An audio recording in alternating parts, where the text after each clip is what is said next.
बिस्मिल्लाहिर्रहमानिर्रहीम। अस्सलाम वालेकुम वरहमतुल्लाहि वबरकातुहू। मैं हूँ आपका family physician doctor Mohammed Asif Yunus. आज हम डिस्कस करेंगे बुखार से मुतल्लक़। बुखार को बज़ाहिर एक मामूली सी बीमारी समझा जाता है, लेकिन ये किसी ख़तरनाक बीमारी का पहला इशारा हो सकता है। बुखार दरअसल ख़ुद कोई बीमारी नहीं है, बल्कि ये किसी इन्फेक्शन या जैसे बैक्टीरियल इन्फेक्शन है, वायरल इन्फेक्शन है, या किसी भी किस्म की जो जिस्म के अंदर इन्फेक्शन होती है उसका ये रद्द अमल होता है। हमारा इम्यून सिस्टम जब उस बीमारी के ख़िलाफ़ लड़ता है तो इसके नतीजे में, इस प्रोसेस के नतीजे में बुखार या जिस्म का दर्जा हरारत बढ़ जाता है।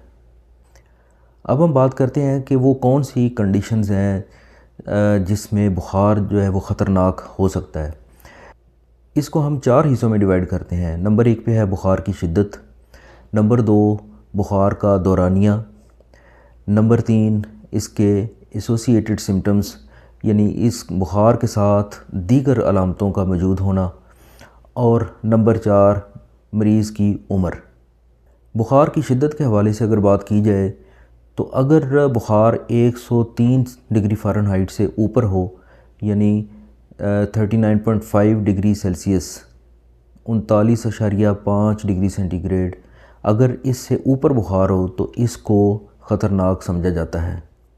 ऐसी सूरत हाल में जिस्म से पानी ख़त्म हो सकता है, यानी डिहाइड्रेशन हो सकती है, दिमाग पे असर पड़ सकता है, और फिट्स यानी दौरे भी पड़ सकते हैं। दूसरे नंबर पे है बुखार का दौरानिया। अगर बुखार 1-2 दिनों में ठीक हो जाए तो ये अमूमन वायरल इन्फेक्शन की वजह से हो सकता है, लेकिन अगर बुखार 3 दिन से ज़्यादा जारी रहे या दवाई लेने के बावजूद बार बार बुखार हो रहा हो तो ये किसी बैक्टीरियल इन्फेक्शन या किसी और सीरियस इन्फेक्शन की तरफ इशारा हो सकता है।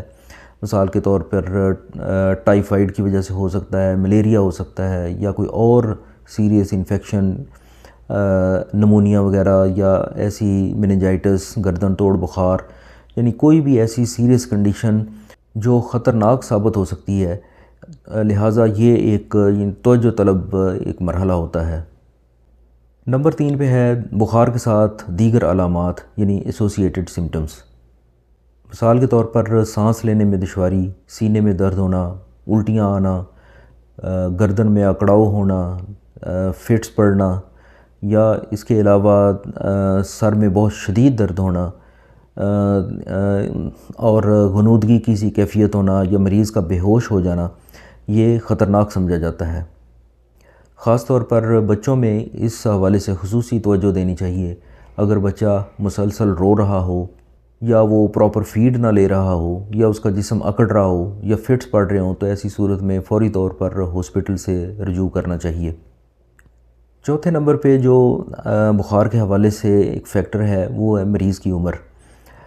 ये बात याद रखनी चाहिए कि दोनों एक्सट्रीम एजेस जो हैं, मिसाल के तौर पर बहुत छोटी उम्र यानी बच्चों की एज जो होती है, और बहुत एडवांस एज यानी बूढ़े लोग, इनमें जो बुखार की अलामात होती हैं उनको इग्नोर कभी भी नहीं करना चाहिए। 5 साल से कम उम्र के बच्चे ख़ास तौर पर बहुत हसास होते हैं। इनमें बुखार के साथ दीगर अलामात को भी नोट करना चाहिए, और सांस की रफ़्तार को भी देखना चाहिए। सांस की रफ़्तार उम्र के हिसाब से उसकी एक कट ऑफ वैल्यू अक्सर ये लिखी होती है बुक्स के अंदर। यानी मिसाल के तौर पे अगर बच्चे की उम्र 2 माह से कम है तो उसका सांस 60 से ज़्यादा नहीं होना चाहिए, यानी 60 ब्रेथ्स पर मिनट से ज़्यादा नहीं होना चाहिए। 2 माह से लेके 1 साल तक की उम्र के बच्चे का सांस 50 से ऊपर नहीं होना चाहिए 1 मिनट के अंदर, और 1 साल से 5 साल की उम्र तक के बच्चे, उनका सांस की जो रफ़्तार है वो 40 से ऊपर नहीं होनी चाहिए।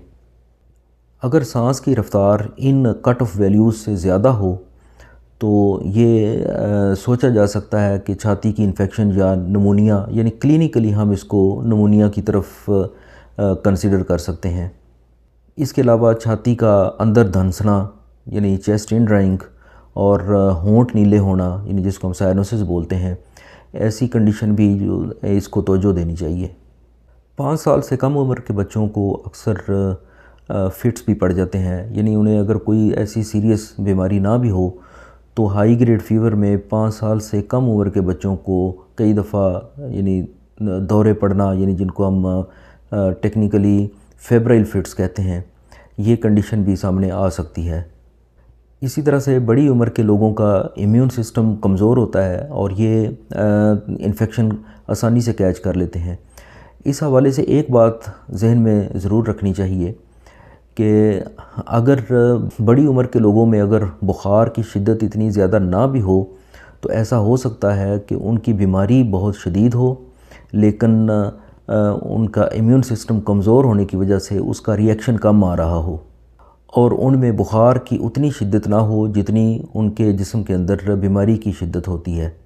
ایسی صورت میں مریض کو پراپر طریقے سے ایگزامن کرنا چاہیے اور پراپر ٹریٹمنٹ کرنا چاہیے۔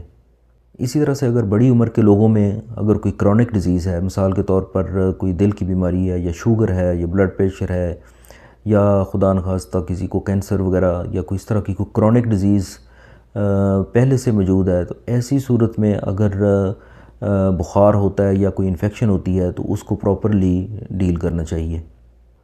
ایک اور چیز جس کی طرف توجہ دینی چاہیے، بخار کے ساتھ کئی دفعہ جسم کے اوپر یعنی جلد کے اوپر دانے نکل آتے ہیں، یعنی جیسا کہ میزلز ہے، خسرہ ہے، اس کی اگر انفیکشن ہوگی تو جسم کے اوپر دانے نکل آئیں گے، یا پھر جس طرح چکن پاکس ہے جس کو لاکڑا ککڑا کہتے ہیں، ایسی صورت میں بھی بخار کے ساتھ جسم کے اوپر دانے نکلیں گے، یا ڈینگی فیور ہے اس میں بھی ریش ہو سکتی ہے۔ ڈینگی فیور میں خاص طور پر اس لیے زیادہ کانشیس ہونا چاہیے کہ اس میں چونکہ پلیٹلیٹس کم ہوتے ہیں، مریض کے خون کے اندر جو جمنے کی صلاحیت ہے وہ آہستہ آہستہ سے کم ہو رہی ہوتی ہے اور یہ یعنی خطرناک صورت بھی ہو سکتی ہے۔ تو اگر بخار کے ساتھ جسم کے اوپر کوئی ریش اپیئر ہوتی ہے یا جسم کے اوپر کوئی دانے سرخ دانے نکلتے ہیں تو وہ پراپر طریقے سے ان کو کسی ماہر ڈاکٹر کو ضرور چیک کرانا چاہیے۔ تو اس طرح سے ہم نے دیکھا ہے کہ بخار ایک معمولی مثلا انفیکشن جو وائرل انفیکشن جیسے نزلہ زکام کھانسی وغیرہ ہوتا ہے اس کی وجہ سے بھی ہو سکتا ہے اور کسی سیریس بیماری کی وجہ سے بھی ہو سکتا ہے۔ لہٰذا اگر کسی کو بخار ہوتا ہے تو اس کو پراپر طریقے سے ہاسپٹل میں یا کسی مستند ڈاکٹر کو چیک کرانا چاہیے تاکہ اس کی پراپر تشخیص کی جا سکے، کیونکہ اگر اس کو پراپر ڈائگنوسس کے بعد ٹریٹ نہ کیا جائے تو یہ جان لیوا بھی ہو سکتا ہے۔ امید ہے کہ آپ کو یہ ویڈیو پسند آئی ہوگی۔ میرے چینل کو سبسکرائب کریں اور ساتھ اپیئر ہونے والے بیل آئیکن کو ضرور پریس کریں تاکہ آپ کو ہر نئی آنے والی ویڈیو کا نوٹیفیکیشن مل سکے۔ اجازت دیجیے، اللہ حافظ۔